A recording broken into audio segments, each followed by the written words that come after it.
इसमें ये पता करने का प्रयास करेंगे कि कहाँ से कितने प्रश्न आते रहे हैं मोटा मोटा, और उसका सोर्स हम क्या फॉलो करें, कौन सी ऐसी किताबें पढ़ें जिससे वो हम इन क्वेश्चंस को कर सकते हैं। आपके पास दो रास्ते हैं। एक रास्ता है कि आप बिना प्लानिंग के कुछ भी पढ़ते रहें, और जो भी, जैसे किसी का यूट्यूब पे वीडियो आया उसको भी देख लिया, किसी का प्रैक्टिस सेट चल रहा है उसको भी कर लिया, या हम कोई बुक्स पढ़ें। इन सब पे हम बात करेंगे कि आखिर क्या करना चाहिए, वो कौन सी सोर्सेस, मिनिमम सोर्सेस हैं जिनको आपको पढ़ना ही पढ़ना पड़ेगा।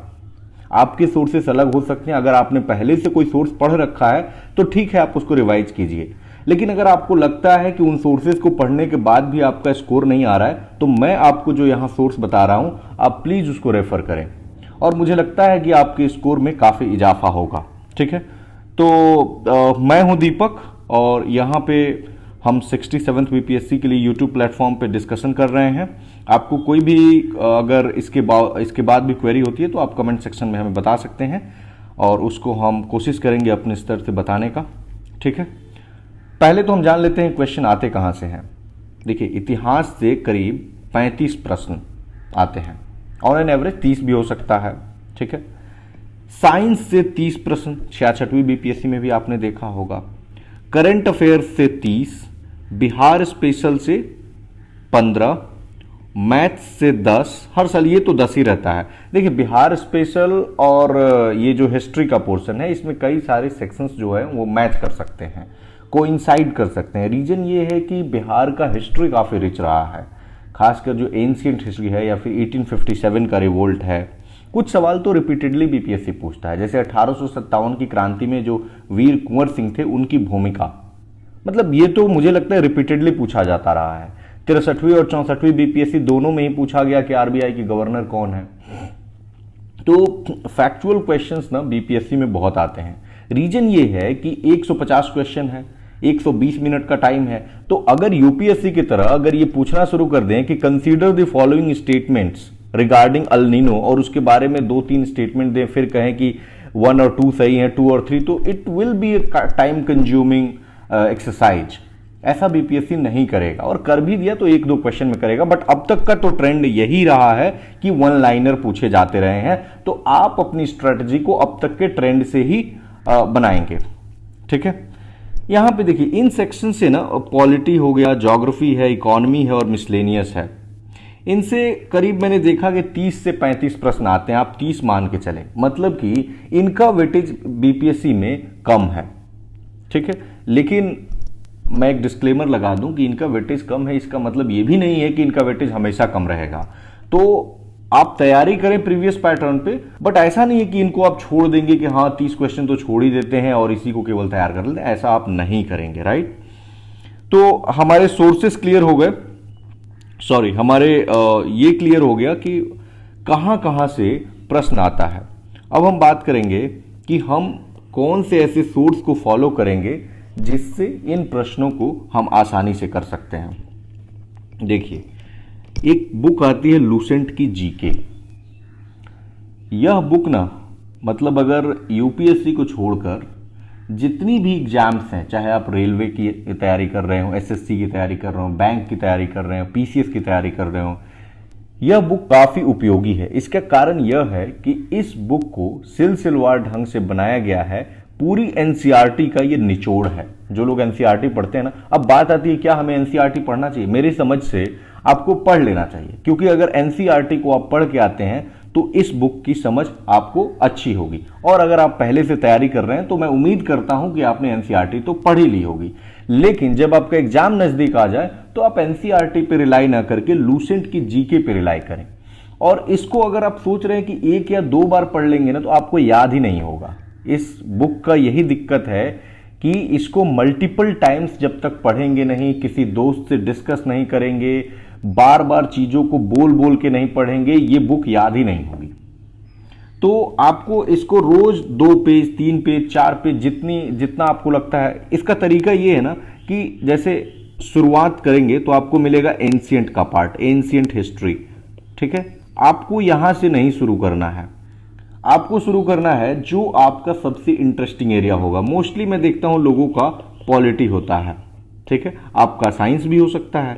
तो अगर आपको लगता है कि इन पोर्शन से शुरुआत या मॉडर्न हिस्ट्री से आप शुरुआत कर लीजिए, तो ऐसे शुरुआत कीजिए और रोज का एक डायरी बनाइए और उस डायरी में लिख दीजिए कि हमें कौन कौन सा टॉपिक करना है। 1 दिन लगे 2 दिन लगे, इस एक्सरसाइज को कीजिए कि पूरी लूसेंट की आप प्लानिंग बनाइए। ऐसे नहीं कि आज 2 पेज पढ़ लिया और कल 10 दिन तक फिर गायब हैं, तो फिर ये बुक कभी कंप्लीट नहीं हो पाएगी। इस बुक को कंप्लीट करने के लिए you have to first do some exercise like planning, और प्लानिंग आपका बहुत स्ट्रांग होना चाहिए और डिसिप्लिन वे में आप अपने टारगेट को फॉलो करें, तभी ये बुक कंप्लीट हो पाएगी। ये निचोड़ है, मैं कह रहा हूं, ये निचोड़ है बहुत सारी किताबों का, इसे एक किताब ना समझें। लेकिन आपका तो टाइम कम लग रहा है ना, क्योंकि पढ़ना तो एक ही किताब है और माइंड को भी हम एक तरह से फूल बनाते हैं ना कि चलो एक ही किताब है, ठीक है। एनसीईआरटी की बहुत सारी किताबें हो जाती है। मैं यहां सिर्फ प्रीलिम्स की बात कर रहा हूं 67th बीपीएससी के लिए, ठीक है। क्योंकि अगर आप पूछेंगे कि क्या यूपीएससी के लिए यही होगा, तो देखिए लूसेंट से कुछ सवाल यूपीएससी में भी जरूर आ जाएंगे। ऐसा नहीं कि यूपीएससी में 1 लाइन का सवाल नहीं आते, वहां भी आते हैं, लेकिन ये सफिशिएंट नहीं होगा वहां के लिए, राइट। दूसरा जो हमारा बुक पढ़ेंगे, मैं सिर्फ यहां 3 किताबों की चर्चा करूंगा जो कंपलसरी है, जिसको आपको पढ़ना ही पढ़ना है। दूसरा है बिहार स्पेशल। देखिए बिहार स्पेशल का मेरा मतलब है कि चूंकि ये बीपीएससी का एग्जाम है और बीपीएससी का ट्रेंड देखेंगे तो 15 से 20 सवाल केवल बिहार से निकलते रहे हैं। खासकर जो इसके फ्रीडम स्ट्रगल रहे हैं या कौन सी पत्रिका कहां छपती रही है, ठीक है, वीर कुंवर सिंह जी के बारे में मैंने बता दिया। तो इस तरह की ना चीजें, द बिहार हेराल्ड मतलब कहां से छपता था, कौन छापता था, कांग्रेस सोशलिस्ट पार्टी की स्थापना सबसे पहले कब हुई, ये सवाल पूछे जा चुके हैं, ठीक है। तो इस तरह के 1 लाइनर फैक्ट्स को आप याद करेंगे, समझ लें और याद कर लें। और बिहार का हिस्ट्री तो काफी इंटरेस्टिंग है, तो हिस्ट्री से ही देखिए, इसमें भी आप खासकर जिस सेक्शन को फॉलो करेंगे ना वो होगा हिस्ट्री। ज्योग्राफी में आप थोड़ा रिवर्स पे ज्यादा ध्यान देंगे और इकोनॉमी में डेटा पे फोकस करेंगे, जैसे खासकर जो इको सर्वे आता है तो उस पे फोकस करेंगे। मैं एक स्पेशल वीडियो बनाऊंगा जिसमें बताऊंगा कि कहां कहां से क्वेश्चन बन सकते हैं बिहार स्पेशल का, तो उसमें डिटेल्ड बता दूंगा कि वो कौन कौन से चैप्टर्स होंगे जिसको आप फॉलो कर सकते हैं। तीसरा जो बुक है और हमारी एक कंपलसरी बुक का आखिरी बुक है कि घटना चक्र आप पढ़ लीजिए करंट का ईयरली मैं इसलिए कह रहा हूं क्योंकि अगर आपने मंथली कर रखा है तो वेल एंड गुड, वो तो फिर कोई बात ही नहीं है। लेकिन अगर किसी ने अभी शुरू नहीं किया है तो आप ईयरली पढ़ लीजिए। 1 साल की घटना चक्र आएगी जिसमें पूरी समसामयिकी दी होती है, ठीक है। आप देख ले, ध्यान दें कि 1 लाइनर होना चाहिए, क्योंकि 1 लाइनर से ज्यादा अगर आप पढ़ रहे हैं तो फिर उसका कोई मतलब है नहीं। जैसे कोई खेल, जैसे मान लीजिए कि यूएस ओपन है, तो याद कीजिए कि उसमें कौन जीता है। मैं सिंगल वाला ही याद कीजिएगा, जैसे मेंस होता है, विमेन होता है, तो उसमें सिंगल वाला, डबल वाला मैंने देखा है नॉर्मली नहीं पूछा जाता है, ठीक है। तो घटना चक्र को जरूर पढ़ लें। आप अगर घटना चक्र नहीं पढ़ना चाहते हैं तो आप कोई भी एक बुक उठाइए जिसमें 1 साल की करंट अफेयर दी हुई हो और कम से कम 100-150 पेज या 200 पेज की किताब हो। क्योंकि पेज से मेरा आशय यह है कि अगर उतनी पेज की किताब होगी तभी जाकर के उसमें बहुत सारा कंटेंट अवेलेबल होगा।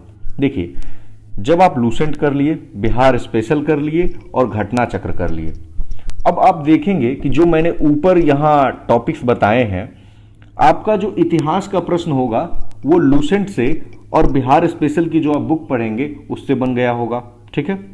आपका जो साइंस का प्रश्न होगा वो लूसेंट में जो साइंस का पोर्शन है वहां से बनेगा। और मैं यहां पे एक एडिशनल सोर्स ऐड करना चाहूंगा जो कंपलसरी तो नहीं है, लेकिन अगर आप उसको पढ़ लें तो यहां के ज्यादा से ज्यादा क्वेश्चन को कर पाएंगे, वो मैं नीचे बता रहा हूं। करंट अफेयर के आपके 30 सवाल, मुझे लगता है अगर आपको 3-4 बार रिवीजन कर लिया घटना चक्र का, नहीं छूटेगा, ठीक है। एक मैथमेटिक्स का पोर्शन हमारा बच जाता है जिसकी हम नीचे चर्चा करेंगे, ठीक है। देखिए, ये कुछ मैंने एडिशनल यहाँ पे सोर्सेस बताए हुए हैं। यहाँ देखिए, सबसे पहले लिखा हुआ मैथ्स की प्रैक्टिस, सिर्फ 10 क्वेश्चन आते हैं और उन प्रश्न 10 में से ना 7 से 8 ऐसे प्रश्न होंगे ना जिसके लिए आपको कोई बुक पढ़ने की जरूरत नहीं है, आपको कोई बहुत ज्यादा प्रैक्टिस सेट लगाने की जरूरत नहीं है। आप जो बेसिक मैथमेटिक्स होता है ना, अलजेब्रा वाला, आप उसकी थोड़ी बहुत प्रैक्टिस कर लें। और कहाँ से करें, तो सबसे पहले तो बीपीएससी के प्रीवियस ईयर ही क्वेश्चन पेपर देखें और उसके अनुसार ही आपको जो भी कॉम्पिटिटिव एग्जामिनेशन के लिए एक बुक आती है, बहुत पतला होना चाहिए। ये नहीं कि अब इसके लिए बहुत मोटी कोई बुक उठा ली या बहुत ज़्यादा एक्सरसाइज बनाने बैठ गए, उसका ज़्यादा कोई रेलेवेंस होगा नहीं। आपको पता है, इसमें मैं लोगों को जानता हूं जिनको मैथमेटिक्स जीरो पता है, मैथमेटिक्स जीरो पता है। आपको पता है निगेटिव मार्किंग नहीं है, तो 10 में से वो लोग अगर कोई भी ऑप्शन को क्लिक कर देंगे ना तो 3 या 4 हिट हो जाते हैं। तो सोचिए कि बहुत ज़्यादा लॉस नहीं, अगर आपको 3 या 4 भी सवाल बना देते हैं जिसकी कोई मतलब स्टडी की जरूरत है ही नहीं, मैं मान के चलता हूं, और 2-3 आपके सही हो गए तो आप 6-7 पे पहुंच जाते हैं। और अगर इतना कर दिया और बाकी सेक्शंस हैं ही आपके, तो मुझे लगता है कि बहुत ज़्यादा मैथमेटिक्स पे समय देने की जरूरत है ही नहीं। दूसरा है कि practice set specially question bank of previous year question papers, right. देखिए, प्रैक्टिस करना पड़ेगा आपको। अब प्रैक्टिस सेट की भी प्रकृति कैसी होगी ये आपको ध्यान देना होगा। वो कैसा होगा, मैं अगेन एंड अगेन रिपीट कर रहा हूं, वन लाइनर होगा। आप सबसे पहले बीपीएससी के 20 साल, 30 साल, 25 साल जितना आपको पीछे का क्वेश्चन मिलता है उसको याद करें। न सिर्फ याद करें बल्कि उसके ट्रेंड को पहचानें कि वो कहां से क्वेश्चन पूछ रहा है, और उसके बाद आगे बढ़ें। ठीक है, जैसे कि मान लीजिए कि आर्टिकल 356 है पॉलिटी में, उसको बार बार पूछा जाता रहा है कि इसका संबंध किससे है। लेकिन अब ये देखिए, क्यों नहीं आर्टिकल 357 पूछा जा रहा है, क्यों आर्टिकल 356 ही पूछा जा रहा है, क्यों बार बार आर्टिकल 19 ही पूछा जा रहा है कि आर्टिकल 19 में क्या है। क्योंकि ये कुछ ऐसे आर्टिकल्स हैं जो हमेशा न्यूज में रहते हैं। आपको पता है कितनी बार राष्ट्रपति शासन लग जाता है, आर्टिकल 356 संबंधित है। आर्टिकल 19 इसलिए है क्योंकि आपको पता हो कई सारे पत्रकारों पे बैन लग जाता है, पत्रकारों को अरेस्ट किया जाता है, पत्रिकाओं पे बैन लग जाता है। तो ये हमारे फ्रीडम ऑफ एक्सप्रेशन के खिलाफ है ना, जो freedom of speech and expression article 19 में दी हुई है। इसी तरह आर्टिकल 21 जिसमें right to life and liberty की बात कही गई है। तो ऐसे जो चीजें न्यूज़पेपर में चलती रहती हैं तो उनको बार बार पूछेंगे। ठीक है, वही आपसे नहीं पूछा जाएगा कि आर्टिकल 373 में क्या है, 375 में क्या है। वो बहुत इंपॉर्टेंट आर्टिकल नहीं है, लेकिन वही 370 जो जम्मू कश्मीर से संबंधित था वो बहुत इंपॉर्टेंट आर्टिकल था, उसको बार बार पूछा जाता रहा है। तो ये समझना आपके लिए बहुत जरूरी है। अब आता है कि प्रैक्टिस सेट कहां से चुने। इसके लिए ना आप 2 काम कर सकते हैं। पहला ये कि बीपीएससी का प्रीवियस ईयर क्वेश्चन पेपर, दूसरा ये कीजिए कि कोई संग्रह ले लीजिए, कोई सा भी क्वेश्चन का जो कलेक्शन होता है ना कि 10,000 या 12,000 जिसमें क्वेश्चंस दिए हों और उसके उत्तर, and all of these should be one liner. ये वन लाइनर होने चाहिए, ये आपको ध्यान देना है। ठीक है, ये काम कर लीजिए। मुझे लगता है अगर इतना आपने कर लिया ना, बीपीएससी का प्रीलिम्स रुक ही नहीं सकता है। मैंने आपको ज्यादा मटेरियल नहीं सजेस्ट किया। देखिए, यहां पे सिर्फ एक लूसेंट का किताब है, एक किताब, एक किताब बिहार स्पेशल 2, घटना चक्र 3 कंपलसरी किताबें मैंने बताई हैं। मैथ्स का तो प्रैक्टिस करना है, ये कोई बुक है ही नहीं, मैं मान के चलता हूं। और प्रैक्टिस सेट तो आपको वैसे भी करना है, यानी जो कोर किताबें हैं वो सिर्फ 3 हैं, और उसके बाद एक ये किताब हो गई। यानी कि मैथ्स आप मान के चले, अगर किताबें जो पढ़नी है तो आपके टेबल पे बीपीएससी के प्रीलिम्स के लिए सिर्फ 4 किताबें होनी चाहिए। बाकी टेस्ट पेपर वगैरह जो वो अलग से मैं बता रहा हूं। ठीक है, तो इतना अगर आप कर लेते हैं तो आपका प्रीलिम्स नहीं रुकेगा।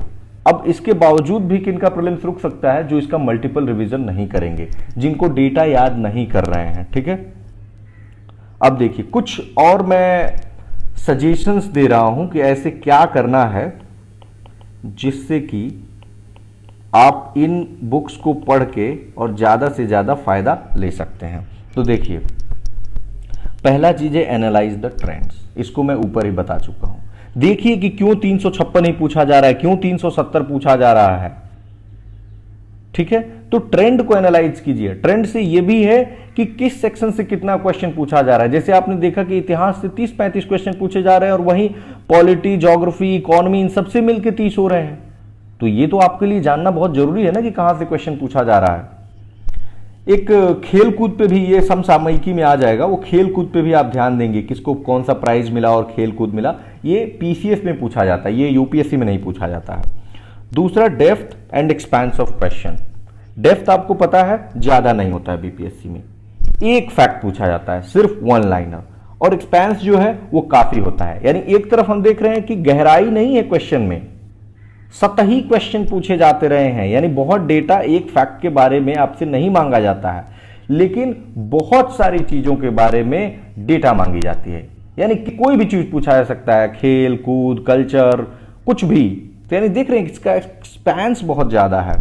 तीसरा है वन लाइनर, रटते रहें वन लाइनर। अगर कोई ये कह रहा है कि आप कॉन्सेप्ट की क्लैरिटी से बीपीएससी प्री क्लियर करेंगे, देन ही और सी इज मिसगाइडिंग यू। आपको वन लाइनर रटना ही पड़ेगा, इसका कोई विकल्प नहीं है।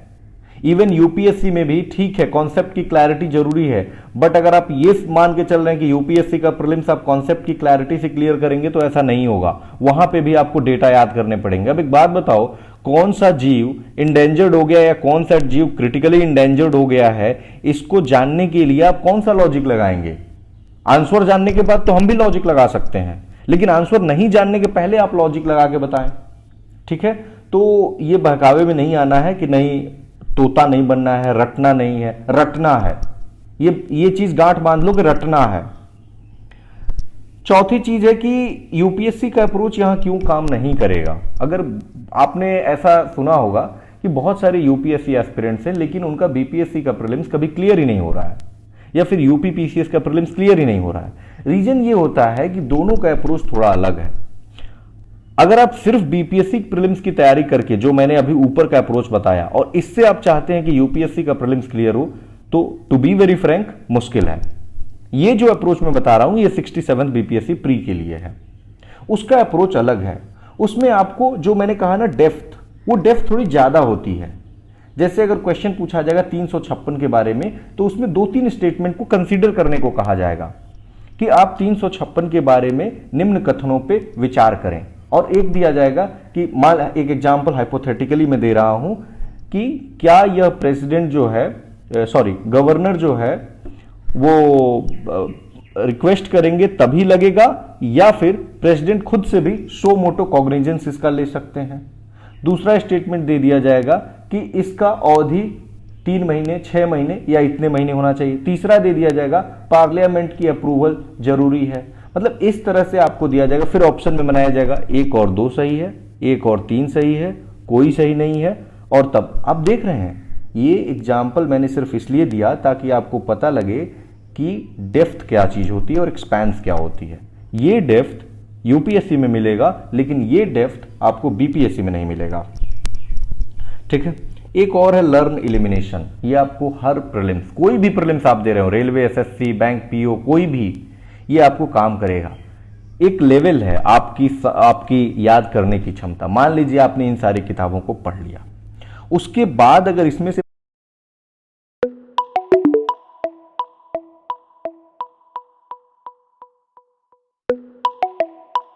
आपको एलिमिनेशन का आर्ट आना चाहिए। और एलिमिनेट कैसे करते हैं कि एलिमिनेशन का मैं इस पे एलिमिनेशन पे एक स्पेशल इस पे बनाऊंगा मैं वीडियो, लेकिन अभी मैं थोड़ा सा इंट्रोड्यूस कर देता हूं कि एलिमिनेशन का मतलब होता है कि जो लीस्ट प्रेफर्ड ऑप्शन है ना, उसको हटाना। जैसे कि मान लीजिए कि पूछा गया है कि आर्टिकल 21 में क्या है, और उसमें ऑप्शन दिए हुए हैं कि इसमें right to life and liberty है। दूसरा दिया गया है कि इसमें कॉन्स्टिट्यूशनल रेमेडीज की बात कही गई है। तीसरा दिया गया है कि प्रेसिडेंट रूल के बारे में बात कहा गया है, और चौथा इसमें दिया गया है कि फेडरलिज्म की चर्चा की गई है। अब देखिए, आपको पता है कि 12 से 35 तक ये फंडामेंटल राइट्स हैं, तो जाहिर सी बात है कि इसमें प्रेसिडेंट रूल या फिर फेडरलिज्म का तो सवाल ही नहीं उठता है। तो प्रेसिडेंट रूल और फेडरलिज्म, इन दोनों को आप काट देंगे। मतलब मेरा कहना है आप बैकवर्ड डायरेक्शन में आएंगे, यानी देखेंगे कि लीस्ट प्रेफर्ड ऑप्शन कौन सा लग रहा है। जैसे एलिमिनेशन में ना, अगर आपने यूपीएससी का पेपर एनालाइज किया होगा, कभी देखा होगा, तो उसमें एक क्वेश्चन पूछा जाता है एक्सट्रीम ऑप्शंस दे करके। जैसे कि मान लीजिए कि कोई चीज दिया जाएगा और ओनली उसमें लिखा होगा ओनली या एक्सट्रीमली, या फिर इसी तरह के कोई एक्सट्रीम वर्ड दिया रहेगा ऑल। इस तरह के जब भी आपको वर्ड्स दिखे ना, ये नॉर्मली स्टेटमेंट्स जो होते हैं ना, ये गलत होते हैं। ठीक है, जैसे मान लीजिए कि आ जाए क्वेश्चन कि आयुष्मान भारत जो योजना है, आयुष्मान भारत योजना, यह सिर्फ दक्षिण भारत के राज्यों पे अप्लाई होगा। मान लीजिए एक एक्सट्रीम ऑप्शन मैंने ले लिया, तो ऐसा थोड़े हो सकता है। तो नॉर्मली जो ओनली वाले होते हैं ना वो गलत ही होते हैं, ठीक है। या फिर मान लीजिए कह दिया जाए कि जो मैंगो है वो सिर्फ इंडिया में उगाया जाता है, ऐसा होगा? ऐसा नहीं होगा। तो ओनली वाले मोस्टली जो ऑप्शंस होते हैं ना वो गलत होते हैं, इसको आप ध्यान रखेंगे, ठीक है। एलिमिनेशन राउंड में ये काम आता है। उसके बाद है डेटा फैक्ट्स, ये बीपीएससी के लिए बहुत इंपॉर्टेंट है। इकोनॉमिक सर्वे में डेटा आता है। अब बात आती है कि इकोनॉमिक सर्वे तो कई 100 पेज का होता है, क्या हम पूरी इकोनॉमिक सर्वे पढ़ेंगे? नहीं, आप पूरी इकोनॉमिक सर्वे नहीं पढ़ेंगे, आप उसका सिर्फ जिस्ट पढ़ेंगे जो 4 से 5 पेज का आता है। आपको कई सारे यूट्यूब प्लेटफॉर्म्स हैं, वो लोग प्रोवाइड करते हैं, आप वहां से देख सकते हैं, या जब प्रीलिम्स नजदीक आ जाएगा तो मैं प्रोवाइड करने की कोशिश करूंगा। या फिर अगर यहां से भी नहीं मिलता है तो आप एक जो कई सारे क्या करते हैं न्यूज़पेपर्स हैं, और जब इकोनॉमिक सर्वे आता है तो उस समय इसकी जिस्ट को वो लोग पब्लिश करते हैं, तो आप वहां से भी जाकर के देख सकते हैं। तो इतनी सारी बातें थी जो मुझे बतानी थी बीपीएससी से रिलेटेड।